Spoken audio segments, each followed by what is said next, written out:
un État qui est capable de s'occuper efficacement des besoins des habitants limite la délinquance. Et ça, c'est un facteur qui est beaucoup plus déterminant que la police ou que le nombre d'incarcérations.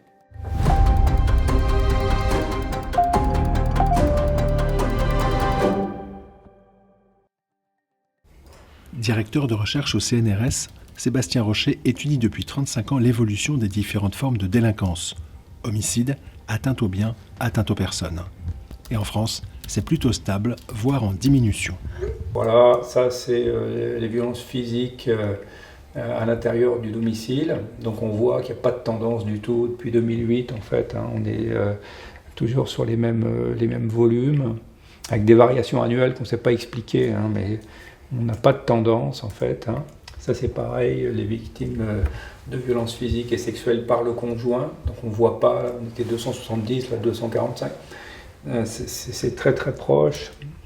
Ça c'est les victimes de vol avec violence. Violence sans armes, donc on voit la diminution presque par deux là, de 2006 à 2016.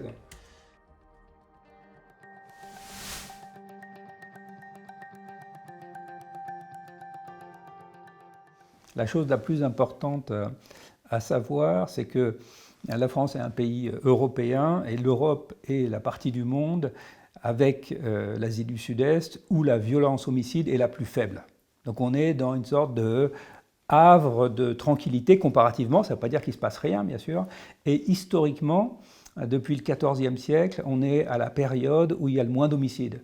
Donc on est à la fois au moment de l'histoire et dans le temps, au moment où il y a le moins de violence homicide.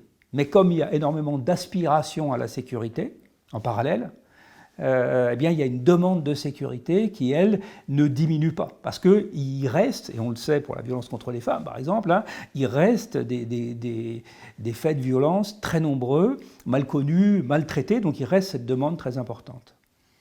Pour comprendre, on supporte, il y a moins de violence qu'avant, mais on ne la supporte plus ? Oui, c'est le mécanisme par lequel la violence diminue, c'est un mécanisme par lequel on la rejette. Ça s'appelle la civilisation des mœurs, c'est le terme de Norbert Elias, qui est un historien allemand, extrêmement connu chez les historiens et les sociologues. Et la civilisation des mœurs, c'est un processus, alors j'emploie un autre mot, de curialisation des mœurs, c'est que les mœurs de la cour, qui sont des mœurs plus raffinées, des mœurs de mise à distance de soi, on ne se mouche plus dans ses doigts, on utilise une fourchette. Tous ces mœurs-là de mise à distance, en fait, c'est des mœurs qui sont associées à l'autocontrôle de soi. Et donc cet autocontrôle, il va se diffuser dans la société avec les institutions comme l'État, l'école et l'enrichissement. Et il va faire diminuer sur de très nombreux siècles, il va faire diminuer les taux d'homicide. Et quand Norbert Elias écrit ça, il écrit La civilisation des mœurs, il n'y a pas de vérification statistique de ce qu'il dit. Il comprend le mécanisme à partir des archives historiques, mais il n'y a pas de vérification quantitative. Et après, les historiens quantitativistes vont assembler toutes les sources. On va faire des sondages, comme au pôle Nord, on fait des carottages avec de la glace. On va faire des carottages dans les registres de l'Église et on va pouvoir remonter dans des dizaines et des dizaines de villes d'Europe. On va pouvoir remonter jusqu'au XIVe siècle. Et on va donc, après, il va y avoir des historiens qui vont rassembler les travaux des autres historiens, des historiens quantitativistes, et qui vont appliquer des méthodes de synthèse des informations. Et on va voir se décider les premières courbes des homicides dans l'Europe de l'Ouest. On va voir se dessiner cette diminution des homicides. Ça, c'est un autre historien américain, Ted Robert Gurr, qui va dessiner cette courbe. Et on va voir se matérialiser ce qu'avait prédit Norbert Elias, c'est-à-dire la diminution de la violence homicide intentionnelle. Pour bien comprendre, au Moyen-Âge ou après la Seconde Guerre mondiale, en France, c'était plus dangereux, il y avait plus de danger et de violence. Voilà, alors il y avait plus de danger et de violence. Alors, la civilisation des mœurs, c'est un processus lent. Et il peut y avoir 50 ans pendant lesquels les homicides augmentent. Mais ils n'augmentent jamais au point que ça inverse la tendance à la baisse. C'est un peu comme l'inflation qui vous détruit votre pouvoir d'achat. Par moment, il y a moins d'inflation, donc vous en perdez moins. Mais malgré tout, il y a une tendance de long terme qui est une tendance où l'inflation va rogner le pouvoir d'achat. Ben là, c'est pareil avec les homicides. Il y en a tendanciellement moins, mais il y a des périodes pendant lesquelles ces homicides vont augmenter. Après la Deuxième Guerre mondiale, il va y avoir plus d'homicides. Les gens ont appris à faire la guerre, ils ont appris à se tuer. ils vont continuer à le faire après la guerre pendant un certain temps. C'est conjoncturel. Voilà, il y a des variations qui vont être des variations conjoncturelles. On va avoir maintenant, depuis sur les 20 dernières années en France par exemple, mais c'est vrai dans toute l'Europe, on va avoir une diminution des taux d'homicide. Les gens vont continuer à se tuer, à intentionnellement donner la mort à quelqu'un d'autre de moins en moins souvent. Et ça, donc, on le sait avec la statistique religieuse, puis après la statistique d'État, la statistique qu'on appelle sanitaire, et puis aujourd'hui la statistique policière. C'est-à-dire que pour qu'il y ait un mort, il faut qu'il y ait une constatation par un médecin du décès. Et donc ça veut dire qu'on a quelqu'un qui est un professionnel, médecin de la santé mais aussi de la mort, qui va attester de la réalité du décès de la personne. Donc avec une administration, et tous les pays européens sont administrés, on va pouvoir très bien compter, pas parfaitement, mais on va pouvoir très bien compter les décès. Donc on est assez certain, pour l'Europe, pour les États-Unis, on est assez certain de la diminution des taux d'homicide, et de l'Australie également. Pour bien comprendre, la sécurité diminue en France, parce que moi quand je regarde le journal télévisé, on me dit l'inverse. Alors, la délinquance explose. Oui, parce que c'est un peu la confusion entre la chute d'un avion et la sécurité aérienne. C'est-à-dire que vous avez toujours des avions qui tombent. C'est vrai, il y a des gens qui meurent, et surtout chez Boeing. Voilà. Donc là, vous avez des gens qui sont agressés, vous avez des femmes qui sont tuées à domicile, vous avez des trafiquants de drogue qui vont tirer à la Kalachnikov sur leurs concurrents. Donc ça, c'est une réalité, ça existe, tout à fait. Voilà. Mais ça ne veut pas dire qu'il y a des tendances. Vous avez des cycles courts. Par exemple, à Marseille, vous avez des gangs qui vont s'affronter. Et bien, ces gangs qui vont s'affronter, ils vont faire monter, la température. Les enjeux deviennent énormes. Plus vous vendez de produits, plus il y a un enjeu économique énorme. Plus il y a un enjeu économique énorme, sachant que vous n'avez pas de tribunaux pour régler vos affaires, plus vous devez vous débrouiller pour éliminer physiquement les adversaires. Donc vous avez des cycles, en fait, qui engagent la violence avec les vendettas. Et à un moment donné, il y a une des parties qui gagne.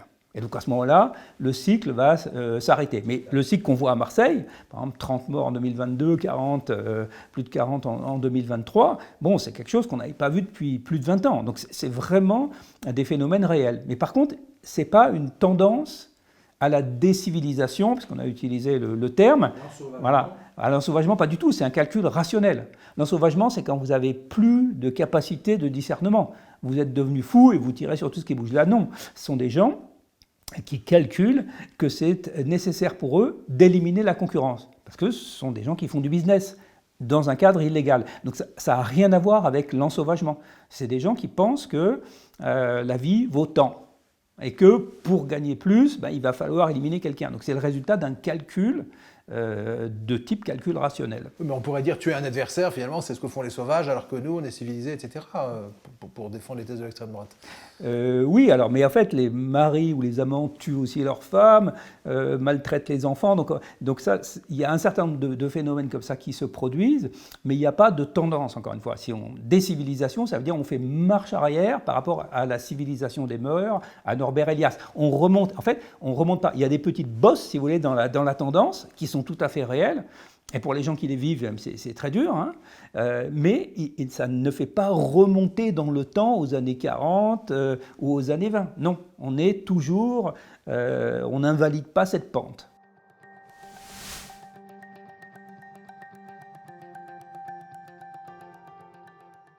Donc là, l'histoire est assez simple, c'est-à-dire qu'en 1945, après avoir défait le nazisme et le fascisme, c'est la grande époque de la croissance des classes moyennes. Ce qui se passe, c'est que l'économie va grandir très vite et avec l'économie vont se développer des couches moyennes qui vont consommer. Donc c'est, moi j'ai connu les premiers, c'était ma mère qui s'en servait, mais je veux dire les lave-linges, les sèche-linges, l'arrivée dans la maison, tous les arts ménagers, toute l'explosion de tout, les télévisions, la voiture, principal bien toujours aujourd'hui, la principale propriété de l'essentiel des Français pour ceux qui n'ont pas de maison, les voitures, les disques, les vinyles, les 45 tours, qui font exploser les vols lorsqu'ils arrivent dans les hypermarchés, on développe les supermarchés, etc. Donc on a une société de consommation et on a des gens qui peuvent consommer. Et tout d'un coup, ces gens ils vont consommer des voitures, des frigidaires, des téléviseurs et après des écrans plats, et à chaque fois en fait qu'il va y avoir ces innovations dans la société légale, eh bien, il va y avoir une partie de cet argent, de ces biens qui est volé. Donc volé dans les magasins, ce qu'on appelle la démarque inconnue, qui va exploser pendant la période de croissance économique. Mais aussi, vous allez avoir à la maison un changement des styles de vie. Vous allez avoir, par exemple, l'homme et la femme qui travaillent. Avant, les femmes étaient plus souvent à la maison. Alors, je ne me prononce pas moralement sur le fait que savoir c'est bien ou mal, mais disons qu'il y avait une surveillance mutuelle qui était liée au partage des tâches. Au moment où on dit, ben oui, c'est important qu'une femme ait un travail et un homme aussi, et les deux doivent pouvoir travailler, vous avez des maisons vides. Et là, vous avez des gens qui ont assez d'argent pour avoir une télévision, une voiture, etc., et qui ne sont plus chez eux. Donc c'est la fin des villages urbains. Ce qu'on a connu à Paris, à Londres, etc., il y avait des villages urbains. En fait, c'est la fin des villages urbains. Et vous avez là des opportunités de délinquance. Et les cambriolages vont exploser. Vous avez plein de maisons pas très bien protégées, avec plus de choses qu'il n'y en a jamais eu dans l'histoire de l'humanité dans ces maisons. Donc ça c'est 1945-1980. 85, dans tous les pays occidentaux, c'est l'explosion des atteintes aux biens. Et à partir des années 80, les constructeurs automobiles vont commencer à se dire, mais là, c'est quand même un problème. Avant, ils disaient, bon, on nous vole une voiture, on en revend une autre. Donc bon, c'est les assurances qui compensaient. Mais le phénomène prend tellement d'ampleur et les gens ressentent le besoin de fermer leur porte à clé. Dans les années 50, les gens ne fermaient pas leur porte à clé, ou même accrochaient la clé à un clou à côté de la porte. Donc on a une transformation complète de la société, il n'y a plus de gardiens naturels, il y a de plus en plus de biens, et donc les industriels vont devoir se mettre à protéger leurs biens. Donc on va entrer les codes à l'intérieur des cartes de crédit. Donc les cartes de crédit, elles vont s'auto-protéger, elles vont contenir leur propre code. Maintenant, on a l'identification à 2 facteurs, etc. Bon, et c'est pareil pour les voitures. On va équiper les voitures avec des dispositifs. La voiture va chercher à s'auto-protéger avec différents dispositifs techniques.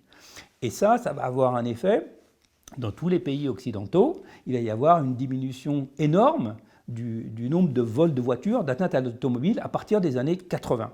Et ça, c'est un poste énorme. Dans la statistique de police, la moitié des vols, c'est l'automobile. Les vols de parties d'automobile, les vols dans l'automobile ou les vols des automobiles. Et ça baisse ? Et ça baisse énormément parce qu'avec les innovations techniques, d'abord les assureurs disent vous devez avoir un garage. Bon, et les garages en fait c'est un obstacle. Chaque fois que vous mettez un petit obstacle, vous freinez celui qui essaye de vous voler.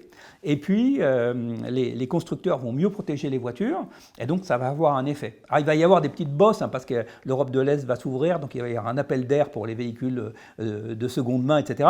Mais ça va provoquer une baisse jusqu'au moment où techniquement on va savoir contourner les protections électroniques des voitures.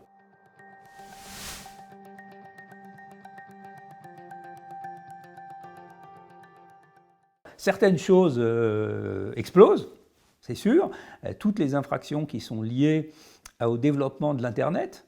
Donc vous pouvez, aujourd'hui, vous recevez tout le temps des messages qui vous disent « Ah, vous avez gagné quelque chose, donnez-nous vos codes bancaires qu'on puisse vous faire un virement. » Vous avez des gens qui vous appellent en vous faisant passer pour leur fille ou leur fils. Vous avez des… Voilà. Donc ça explose ? Ça explose et ça cause des dommages chez des gens qui sont fragiles, qui sont très importants d'ailleurs. Il y a d'autres délinquances qui explosent ? Alors, il n'y a pas d'autres délinquances qui explosent que ce type de délinquance-là. C'est la seule chose qui explose. Alors les autres, ça se passe comment ? Alors les autres, pour les voitures aujourd'hui, on a toujours une décrue. On a une décrue qui est moins massive qu'au milieu des années 80, mais on a toujours une décrue parce qu'on va toujours vers ce plus de protection des véhicules, voilà, qui sont mieux protégés.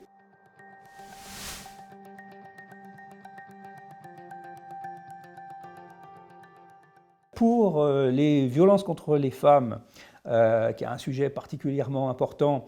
Donc là, on a plus de visibilité des agressions à caractère sexuel. Je ne parle pas des homicides, mais sur les agressions à caractère sexuel, on a plus de visibilité qu'avant. Donc on en parle beaucoup plus.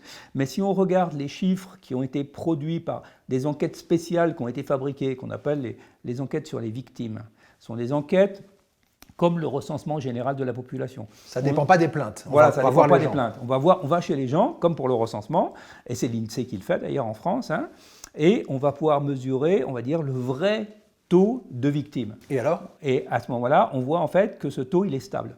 Depuis, sur toutes les années pendant lesquelles l'INSEE, jusqu'à 2018, entre 2006 et 2018, où ils enregistrent ce phénomène, en fait, il est stable. Mais il est stable, mais il est très méconnu. C'est-à-dire que ce qu'on voit, c'est qu'il y a beaucoup de victimes que peu portent plainte, 10%.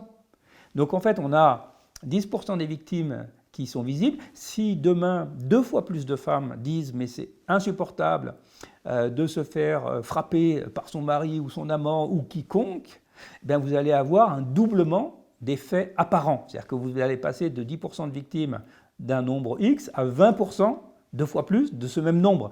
Et donc, il va y avoir à ce moment-là, dans la statistique de police, qui est un enregistrement par des agents. Vous arrivez, vous dites, c'est pas supportable. Ça va faire monter les statistiques. Et voilà, et vous allez faire monter. Et donc là, voilà, le ministre et les responsables de police vont dire, et vont reconnaître d'ailleurs que c'est quelque chose qui existe. Parce que ça les arrange. Ils vont dire, les chiffres augmentent, mais en fait, c'est parce qu'on est très bon. D'habitude, ils disent, les chiffres baissent, mais c'est parce qu'on est très bon. Là, ils vont dire, les chiffres augmentent, c'est parce qu'on est très bon. Ça prouve que les femmes osent porter plainte. Et voilà, et qu'elles sont mieux accueillies, bon, ce qui n'est pas vrai, malheureusement. Mais le phénomène, même si on n'est pas très bien accueilli, eh bien, il y a aujourd'hui, les femmes refusent et ont le courage de se battre contre leur entourage familial, avec tous les problèmes que ça va créer dans une unité familiale, mais au-delà même de l'unité dans la famille. Et il va falloir, les femmes étaient déplacées, on va dire, de leur domicile, jusqu'à ce qu'on renverse la charge et qu'on dise, en fait, c'est l'homme qui va devoir quitter le domicile si c'est lui l'agresseur. Donc il fallait, comment on allait faire, hein? Du jour au lendemain, on ne pouvait plus retourner chez soi. On a des enfants, etc. Comment on fait pour porter plainte? Voilà. Donc ça, c'est quelque chose qui s'est un peu amélioré, mais il reste encore beaucoup, on le sait par les enquêtes de victimation, donc il y a encore beaucoup, et la majorité des femmes qui ne vont pas porter plainte. Il y a beaucoup de violences et beaucoup d'atteintes contre les femmes, beaucoup de violences dans le milieu domestique, beaucoup d'agressions en dehors du milieu domestique, mais on va les voir plus parce que en fait, les femmes vont aller porter plainte. Donc elles vont se dire, je suis victime et j'ai le droit en tant que victime d'être prise en charge par le gouvernement, la police, l'État, la justice. Donc là non plus, pas d'explosion de la délinquance, une visibilité supérieure. Une visibilité accrue, oui.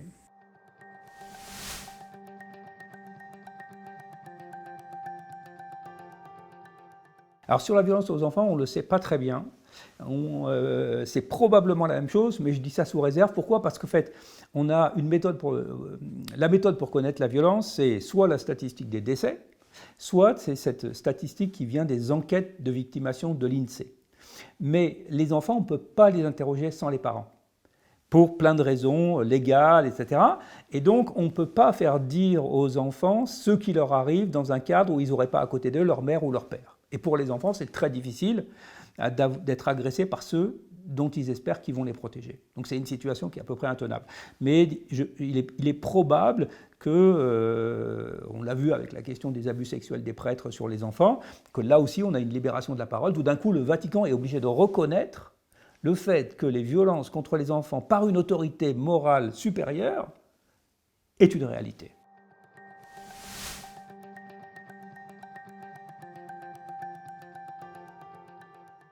La violence des prêtres contre les enfants, la violence contre les femmes et les violences policières, c'est 3 autorités, l'homme comme autorité dans le couple, le prêtre comme autorité morale supérieure et le policier comme agent de l'autorité de l'État. Aujourd'hui, on dit, mais vous êtes une autorité, peut-être, mais ça ne vous donne plus le droit à la violence. Et c'est ça le grand basculement qui est en train de se produire. On ne sait pas comment ça va finir, parce qu'on peut très bien aller dans le sens de Vladimir Poutine, qui dit c'est le retour des valeurs, on en a marre des valeurs occidentales, les femmes à la maison, les enfants obéissent, et point barre. On ne sait pas ce que l'avenir nous réserve. Mais en tout cas, en ce moment, il y a vraiment une question essentielle qui est posée, c'est le fait d'être dans une position d'autorité n'autorise plus à utiliser la violence.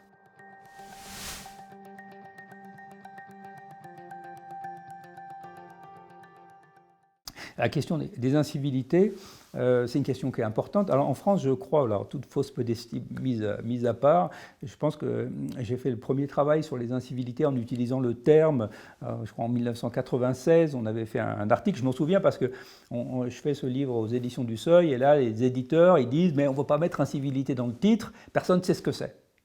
Donc il faut se remettre un petit peu à l'époque. Alors là, Le Monde fait un papier sur un rapport obscur que j'avais préparé à partir d'une étude de terrain dans le Val d'Oise. Bon, j'avais fait ce travail donc auprès des écoles, des transporteurs, des offices HLM, pour essayer de savoir qu'est-ce que c'est ces incivilités et si elles sont comptées. Bon, alors la réponse est, à la question de savoir si ça augmente, on ne sait pas. Parce qu'il n'y a pas d'outils en fait pour les compter, parce que ce sont très souvent en fait des frictions, des conflits sur la nature des espaces. Par exemple, quelqu'un, il va cracher par terre. S'il crache chez lui, ce n'est pas une infraction, mais s'il crache sur le trottoir devant vous, vous pouvez trouver que c'est dégueulasse. Si quelqu'un jette une écorce de melon par sa fenêtre, ça tombe dans son jardin, ça ne gêne personne, ça tombe dans la rue. Donc, c'est un conflit. Si vous commencez à vous couper les cheveux dans une montée d'escalier, c'est des exemples réels, vous n'êtes pas en train d'agresser quelqu'un. Mais la personne qui habite à côté de votre salon de coiffure, c'est-à-dire sur le palier, elle va trouver que vous n'avez pas à vous couper les cheveux dans la montée d'escalier. Donc on a plein en fait, de frictions comme ça dans le monde urbain et on ne sait pas bien du coup compter ces frictions. Alors, il y a un raccourci médiatique qui dit en fait c'est les jeunes issus de l'immigration qui sont au fond c'est des sauvages, c'est des Noirs et des Arabes, donc ils ensauvagent la France. Qu'est-ce qu'on peut dire de ça? Alors c'est un peu peut-être plus compliqué que ça. On va se souvenir par exemple Gérard Depardieu qui pisse dans l'avion parce qu'il n'a pas envie d'attendre. Et il fait évacuer tout l'appareil, etc. Donc ça, l'agressivité des cadres supérieurs qui ont le sentiment d'avoir payé, par exemple dans le monde du transport aérien, c'est quelque chose qui est très connu, des hôtesses, des équipages, etc. Donc on va avoir le gars dans sa grosse voiture allemande qui balance par la fenêtre sa cigarette ou ses épluchures, c'est un fait qu'on va également observer. Le préfet qui arrive et qui se gare sur le trottoir parce qu'il est en retard à sa conférence, c'est aussi quelque chose qu'on va constater. Donc les incivilités, si vous voulez, on va en avoir plein de partout. C'est pas que les jeunes de l'immigration?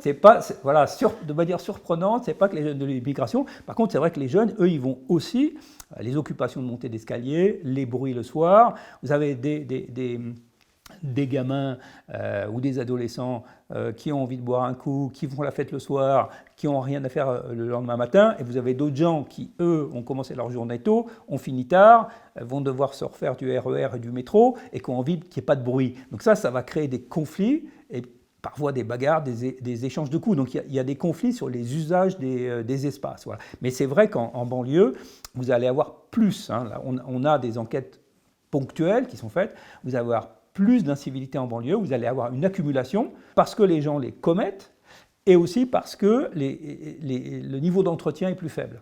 C'est-à-dire que si vous jetez votre pot de banane par terre et qu'elle est immédiatement nettoyée, vous n'avez en fait pas de traces visibles par tout le monde. Voilà. Si vous avez des maisons individuelles, vous avez un gars qui passe en moto, il va emmerder, mettons, 8 maisons. Maintenant, si vous avez une barre d'immeuble dans laquelle il y a 500 logements, il va emmerder, si j'ose dire, 500 personnes. Donc c'est plus compliqué que ça. Mais par contre, il y a bien, dans les zones plus défavorisées, vous avez des parents, par exemple, qu'est-ce qu'ils vont faire avec leurs enfants? Ils ne vont pas pouvoir leur faire donner des cours de piano ou de cheval. Ce n'est pas forcément possible pour des raisons financières, économiques, etc. Donc vous allez avoir les couches moyennes qui vont beaucoup encadrer leurs enfants, ils vont prendre des cours de maths, des cours de violon, je ne sais pas, ou des cours de saxo, peu importe, ou même de rock, de danse, acrobatique. Voilà. Et les pauvres, ils sont dans la rue. Et en fait, la sociabilité des couches populaires, c'est une sociabilité de rue. Donc vous allez avoir beaucoup plus de conflits, de sociabilité de rue, mais aussi de conflits. On va avoir les deux. De gamins dans la rue. Oui, on va avoir des gamins dans la rue qui vont faire des conneries, et vous allez avoir plus d'échecs scolaires en milieu populaire, vous allez avoir de moins bons établissements avec de moins bons moyens pour accueillir des enfants qui ont plus de besoins d'éducation, en tout cas scolaire, et qui vont sortir plutôt du système scolaire. Et vous avez donc, disons, des propensions à avoir des gamins dans la rue qui n'est pas du tout la même suivant le milieu social. Donc ce n'est pas une question de gêne ou de décivilisation. Vous avez des conditions matérielles, la taille des logements, le nombre de pièces, les ressources économiques qui fabriquent les comportements des gamins. Y compris pour des Français de souche? Oui, y compris pour des Français de souche. Voilà. Et ensuite, vous avez la qualité des relations des parents, le savoir-faire éducatif des parents. Tout le monde n'arrive pas à être un aussi bon parent qu'il souhaiterait. Il y a très peu de gens qui souhaitent être des mauvais parents, mais la qualité de la relation avec les enfants, si vous allez au clash avec votre gamin à 17 ans, très difficile de garder une communication et donc d'avoir une influence sur lui.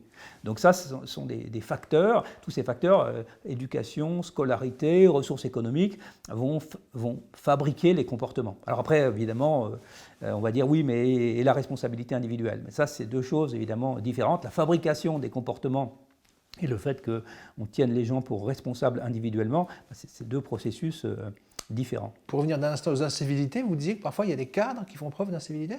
Oui, vous le voyez, même les cadres, dans leur voiture, enfin, les comportements d'agressivité, voilà.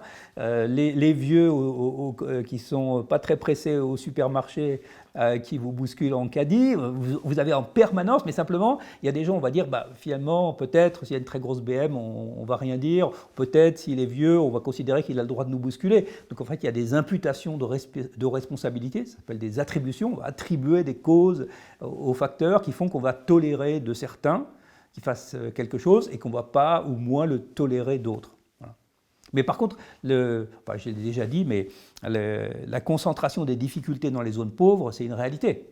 Quand vous donnez moins de ressources, moins de transport, moins d'éducation, moins de logement, moins de santé à des gens, vous créez des dysfonctionnements. Vous créez des dysfonctionnements, des frustrations, des colères, des incapacités à faire. Voilà. Donc c'est logique, je dirais, que les caractéristiques socio-économiques des ménages et des quartiers aient un effet sur les comportements incivils.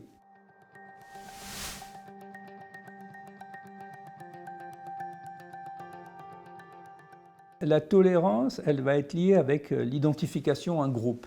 C'est-à-dire que si vous appartenez à un groupe, vous avez le sentiment de faire partie d'un groupe, dans ce groupe-là, vous allez être plus tolérant avec des comportements, y compris les comportements déviants. Par exemple, si votre mère dit quelque chose de stupide, ok, mais c'est votre mère. Donc c'est le groupe central, la famille reste dans toutes les sociétés un élément central du fonctionnement. Bon, maintenant vous avez quelqu'un, votre voisin qui vous énerve déjà, qui vous fait une remarque de travers, c'est déjà moins cool. Voilà, c'est déjà moins cool, et la couleur, l'apparence physique est un élément de la constitution des identités, qui est fabriqué par l'histoire, par la colonisation, etc.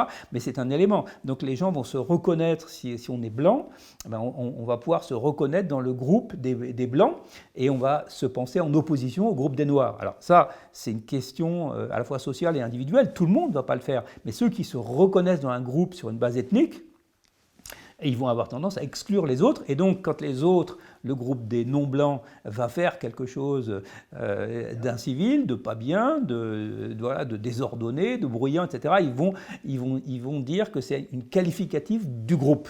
Voilà, ils vont dire, en fait, ce groupe est incivil parce qu'une des personnes l'a été.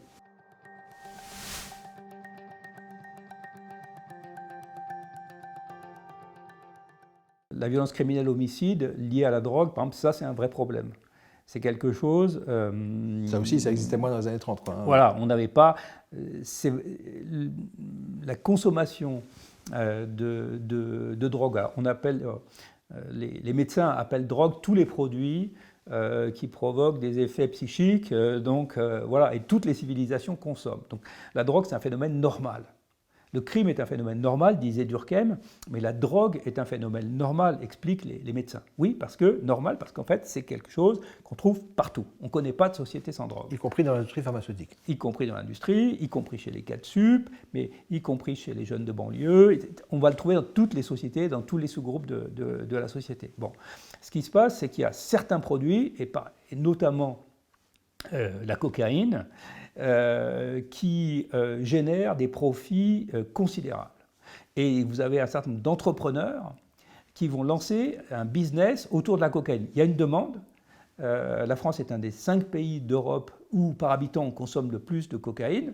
Donc il y a une demande très forte. Donc il y a un marché énorme avec des enjeux économiques considérables. Et donc vous allez avoir des cycles dans lesquels on va voir une multiplication de nombre d'homicides parce qu'ils protègent les marchés ouverts de la drogue. On appelle les marchés à ciel ouvert. Ce qu'on appelle les points, ce que Darmanin appelle les points de deal, c'est le marché de la drogue à ciel ouvert. Donc ils vont développer ces marchés et protéger ces marchés. Donc ça ce sont des choses qu'on observe ponctuellement, sont des réalités très compliquées. Il n'y a pas de technique, les opérations dites place-net, etc. Tout ça, c'est pour les médias, mais ce ne sont pas des véritables politiques de lutte contre ces criminels. Ces criminels, ils sont dangereux dans le sens où ils accumulent des profits considérables qu'ils réinvestissent dans la société légale. Il y a quand même Emmanuel Macron qui a été à Marseille contre la drogue. Voilà, mais tous les présidents et tous les ministres de l'Intérieur, depuis Sarkozy et même avant, ont tous été à Marseille, ont tous été dans les mêmes quartiers, se sont tous fait filmer avec des kalachnikovs, des liasses de billets et des saisies de drogue, et ils ont tous dit leur détermination absolue à gagner la guerre. Voilà. Donc en fait, on a surtout une indignation morale. Comme on ne peut rien faire, l'idée c'est qu'on va dire que c'est absolument insupportable. Et ça, c'est la stratégie de communication qui est celle de M. Darmanin, mais qui était celle de ses prédécesseurs. Mais cette indignation morale, en fait, n'est pas une politique de lutte contre les effets du trafic de drogue.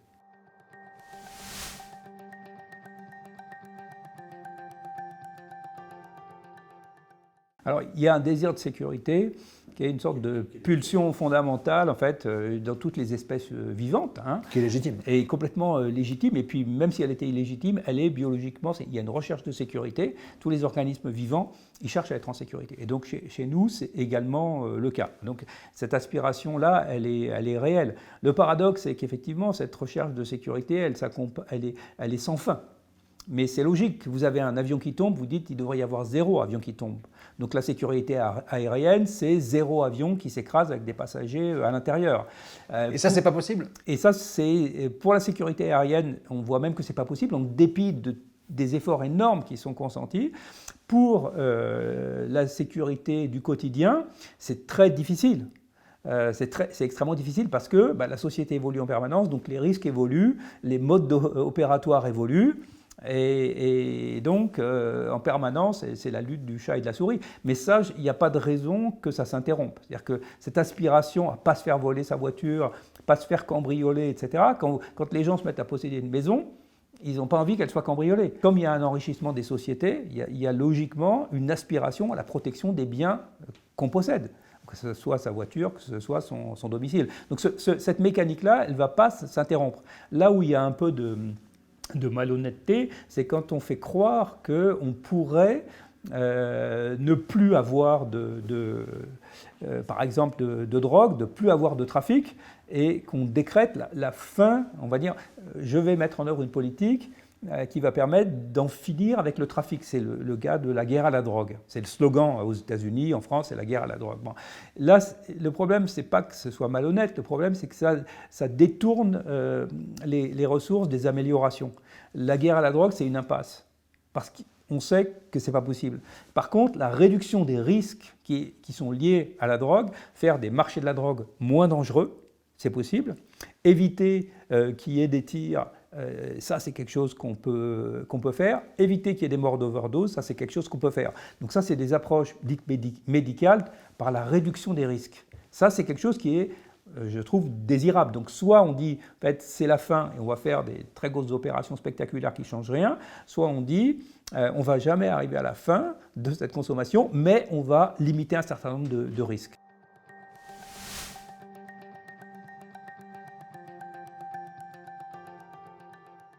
Alors c'est ça qui est intéressant, c'est que ça ne marche pas comme ça. C'est-à-dire que vous voyez que par exemple, la sévérité des peines, plus vous êtes sévère avec les jeunes auteurs d'infractions, plus ils récidivent vite et plus ils récidivent souvent.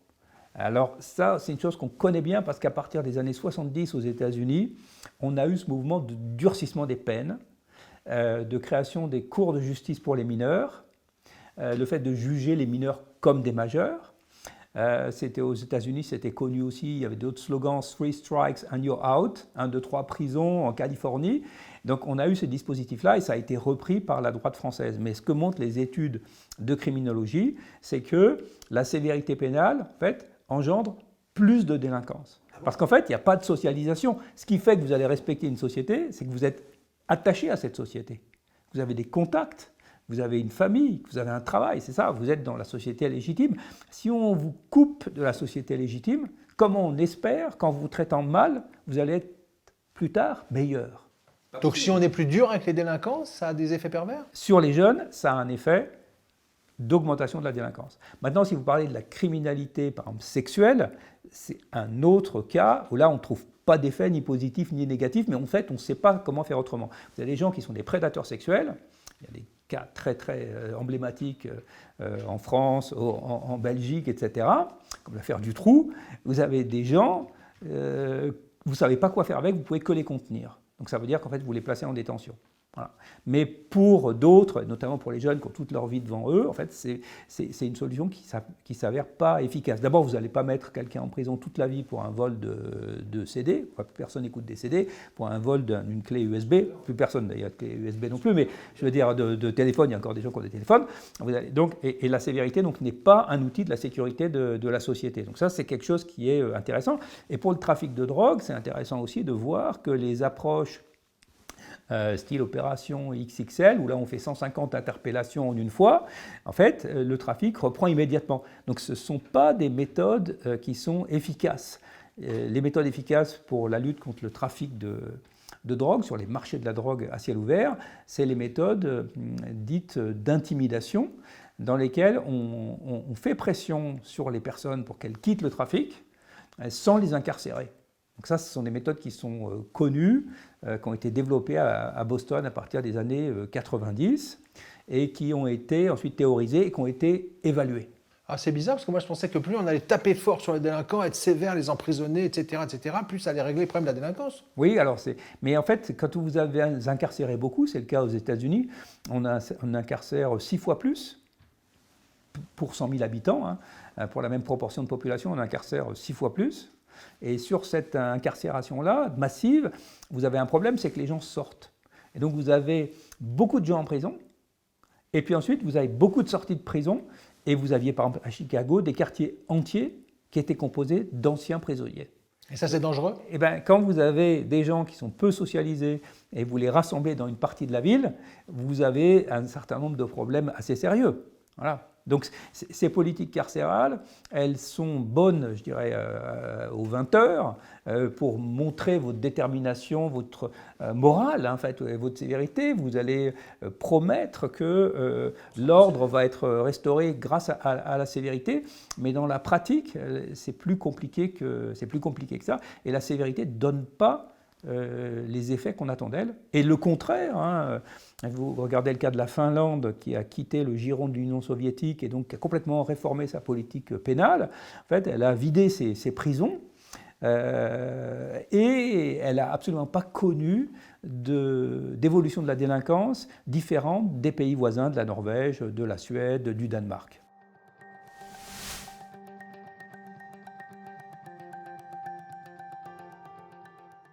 Alors là, oui, vous avez la possibilité de créer des camps de concentration, voire d'extermination des délinquants. Bon, ça a existé, alors pas sous cette forme-là, mais il y a eu cette idée que pour les jeunes, en fait, on allait les déporter dans des camps de travail, éloignés, etc. Voilà, oui. Et ça, moralement, je pense que ce n'est pas accepté. C'est-à-dire que je ne vois pas le segment de la population française qui est favorable à l'élimination physique des jeunes délinquants.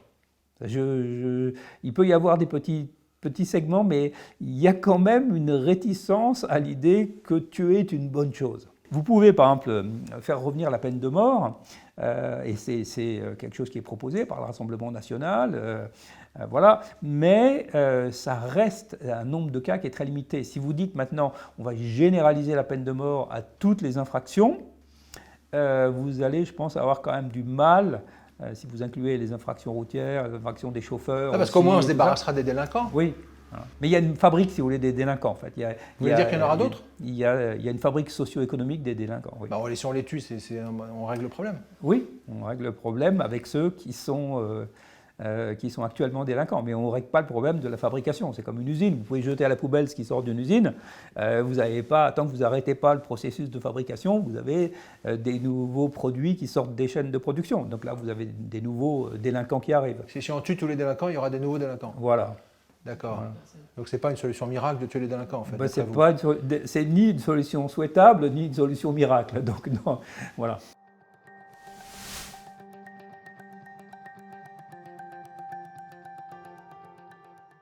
c'est ça que je pense qu'on a appris alors, depuis la fin du 19e siècle, c'est que l'efficacité dans la lutte contre la délinquance demandait de l'humanité. Ah mais ça, c'est pas ce qu'ils disent à CNews ou sur certaines chaînes de télé. Non, et c'est vrai qu'ils ne sont pas forcément les bonnes lectures, mais l'idée qui a traversé l'Europe et les États-Unis, avec la création d'un statut spécial pour les mineurs, d'une justice dédiée aux mineurs, c'était de comprendre l'adéquation des peines, et des peines à caractère éducatif, au public. C'est-à-dire que traiter quelqu'un de 60 ans et quelqu'un de 12 ans de la même manière, ce n'était pas nécessairement efficace. Donc une réflexion sur le développement de la personne, sur l'individualisation des peines. Ce n'est plus des termes qu'on emploie beaucoup, qu'on entend beaucoup défendus politiquement, mais ça reste le fondement du système pénal. C'est un système pénal qui a été beaucoup attaqué sur ces principes-là. Donc vous êtes trop mou parce que vous considérez les difficultés de l'enfant, les difficultés dans sa famille, le rôle de ses parents. Vous devriez regarder que le délit et pas la personne. Mais il y a toujours une bataille, cette bataille n'est pas perdue. Mais voilà. Ça, c'est incroyable. Alors vous dites qu'un peu d'humanité, finalement, peut être utile dans la lutte contre la délinquance. C'est comme les sociétés les plus humaines sont les moins violentes. C'est-à-dire que si vous prenez l'Europe, c'est les sociétés où l'État-providence est le plus développé. C'est pas parfait, il y a des réductions en vue d'un certain nombre de prérogatives, etc. Mais le fait d'éduquer les enfants gratuitement, de leur donner à manger, de faire en sorte qu'ils aient un toit, en fait, c'est ça les fondamentaux de la sécurité. C'est que les besoins primaires des individus sont pris en compte. Et si vous comparez avec des pays qui sont aussi des démocraties et aussi des pays capitalistes comme les États-Unis, vous voyez très bien la différence. C'est que les taux de violence homicide aux États-Unis sont plus de 6 fois supérieurs à ceux qu'on connaît en France. Parce qu'en fait, les mécanismes qu'on a en France et dans les pays voisins, en Allemagne, différemment, mais au Danemark, etc., c'est un mécanisme d'État social. Et c'est cet État social qui nous protège de la délinquance violente. Si vous prenez une carte du monde et vous regardez les taux d'homicide, vous voyez qu'ils sont violents dans les sociétés les plus inégalitaires, en Russie, en Amérique latine, aux États-Unis. Bon, et je dirais, les homicides, ça ment pas, parce que c'est ce qu'on sait le mieux compter. Et les homicides sont le plus restreints là où on a à la fois cet état social et on n'a pas de conflit. Parce que si on se met à avoir un conflit de type guerre civile, comme il y a pu avoir en Irlande du Nord, voilà, donc là on part dans autre chose. Hein. Mais sinon, les fondements de la tranquillité, c'est l'intégration politique des États, donc le fait qu'il y a un État qui arrive à représenter tout le monde, un État inclusif, et puis en fait qu'il y a un filet de protection sociale qui fait que les gens ils vont se développer normalement. C'est-à-dire qu'un enfant il va se développer normalement, ses besoins basiques, élémentaires, ils vont être satisfaits, et donc la chance qu'il soit complètement tordu par la suite, elle est plus faible. Et que si vous avez des problèmes psychiatriques, s'il y a un dispositif qui peut vous accueillir, vous allez être mieux traité que si vous êtes dans la rue, comme ça va être le cas dans un certain nombre de grandes métropoles américaines. Ça c'est dingue. Alors vous pensez que des pouvoirs publics bienveillants seraient positifs contre la délinquance? Eh bien oui, c'est ce que suggèrent les travaux des criminologues. Ils suggèrent qu'un État qui est capable de s'occuper efficacement des besoins des habitants limite la délinquance. Et ça, c'est un facteur qui est beaucoup plus déterminant que la police ou que le nombre d'incarcérations. Et c'est une des difficultés qu'on a aujourd'hui. Mais c'est pas ce qu'ils disent sur CNews. C'est pas ce qu'ils disent sur CNews, mais ça c'est une vraie difficulté, c'est que l'équation police égale sécurité est une équation qui est fausse.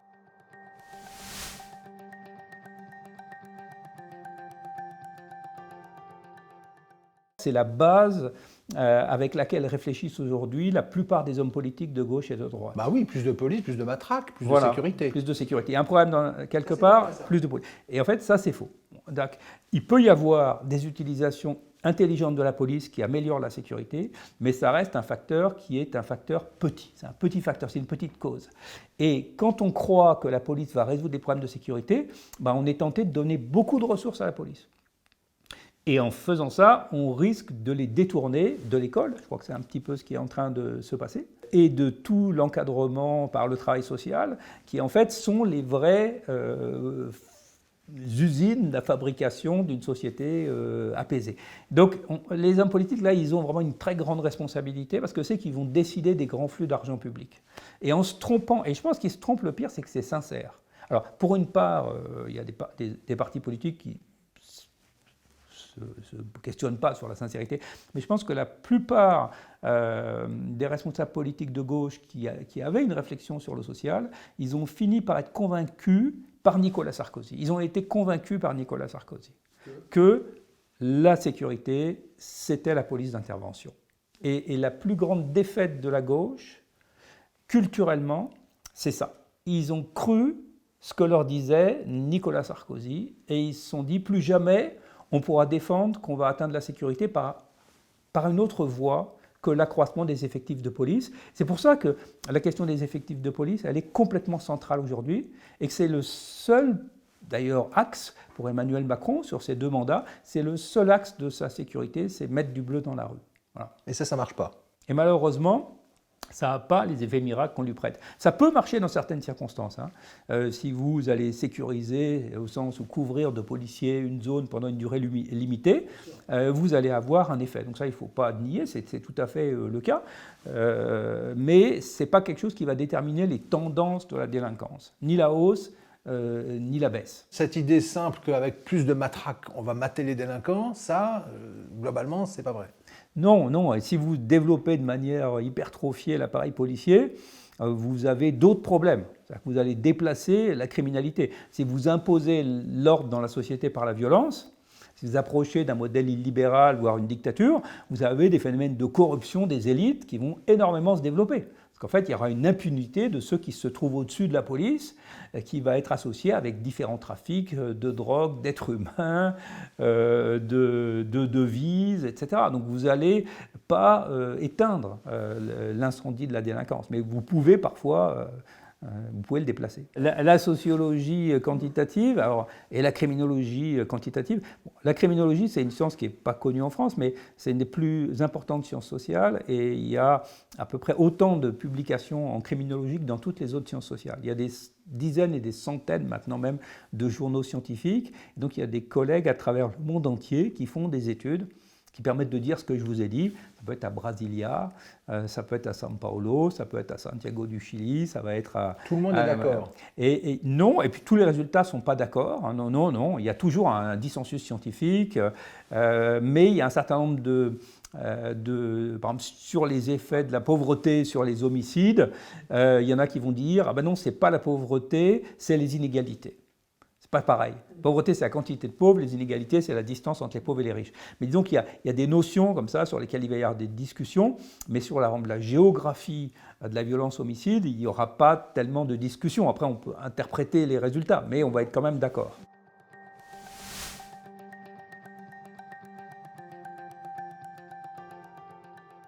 Moi, j'ai fait beaucoup d'émissions, j'ai fait beaucoup de tribunes, dans certains journaux. Donc très tôt, j'ai pensé que les médias avaient un rôle très important, notamment parce que dans ma famille, mon père était journaliste. Donc j'ai très tôt pensé, sans avoir beaucoup réfléchi, que les médias étaient importants et qu'on avait besoin des médias. Et dès que j'ai publié mon premier livre, j'ai essayé d'en faire parler. Et donc j'ai aussi compris les contraintes, les formats, etc., etc. Mais tous les médias ne se valent pas. Voilà. Et à partir de là, je me suis fait ma petite politique tout seul. Et il y a des médias, voilà, je n'ai pas répondu à leurs invitations ou ils ne m'ont plus invité. Et notamment ceux qui sont trop proches de l'extrême droite. Je ne pense pas que... Je n'ai pas le savoir-faire et la pugnacité pour aller sur un plateau. Alors, il y a des responsables politiques qui sont de très bons communicants, qui vont aller sur ces plateaux et qui vont savoir se battre. Moi, je ne sais pas faire ça. Parce que nous, notre système de bataille, à l'université, on se bat autour des idées, autour des résultats, des interprétations. Il y a beaucoup de discussions parfois vives, mais c'est toujours appuyé sur des faits et sur des études. Alors que sur les plateaux télé, ce n'est pas possible en fait. En fait, vous avez différents experts et tous ont la même valeur. C'est-à-dire que quelqu'un qui n'a jamais étudié le sujet, autant de valeur que quelqu'un qui a étudié le sujet pendant 20 ans. Donc pour nous, c'est très déstabilisant et donc j'estime pas que j'ai quelque chose à y faire. Mais sinon, dans les médias en général, si, j'estime qu'on ne peut pas diffuser les résultats des travaux scientifiques sans passer par des gens dont c'est le métier de savoir maîtriser les formats et les codes qui permettent de toucher un public plus large. pour qu'on puisse continuer à interviewer des personnalités largement invisibilisées sur les plateaux télé des milliardaires. Soutenez-nous.